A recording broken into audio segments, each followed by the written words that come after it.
પતિને કઈ રીતે તાપમાં રખાય ને એ મારી પાસેથી શીખજો. એમ કેવી રીતે? ધ્યાનથી જોજો હું શું કરું છું. હા પણ હમણાં અહીંયા જ રહેજે હે ને. ના ભાઈ મારી વાત સાંભળ ને. મારા ફ્રેન્ડ સાથે મારી ચેલેન્જ લાગી છે.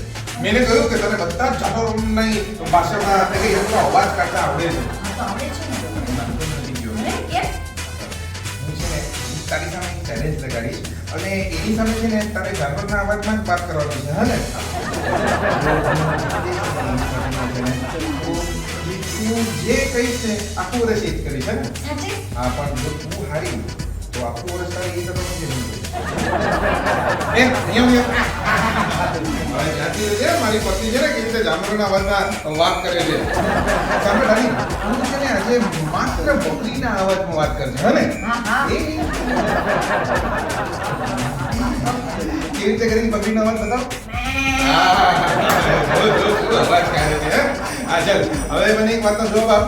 ગઈકાલે ભૂલ મારી હતી પણ સોરી કોણ કીધું તું? અને આજથી 1 વર્ષ સુધી કપડાં ઇસ્ત્રી કરવાના, ઘડી કરવાની, કપડાં ધોવાના આ બધી જવાબદારીઓ કોણે ઉપાડી છે?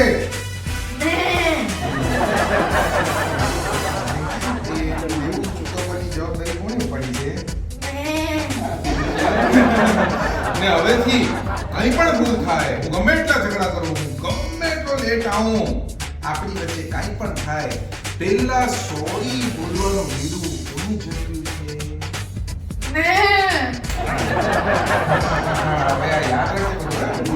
ચાલ જોયું મેં કેવી રીતે કર્યું હે. આમાં જ પત્નીને દાપમાં રાખવાની. અરે કંઈ પણ થાય ભૂલ કોણે કરી છે? મેં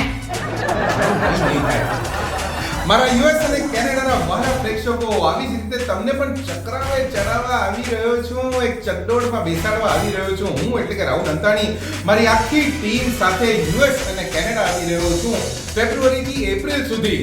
તો પછી આ ચકડોળમાં બેસવાનું ચૂકશો નહીં. નાટકનું નામ છે ચંદુ ચકડોળે ચડ્યો.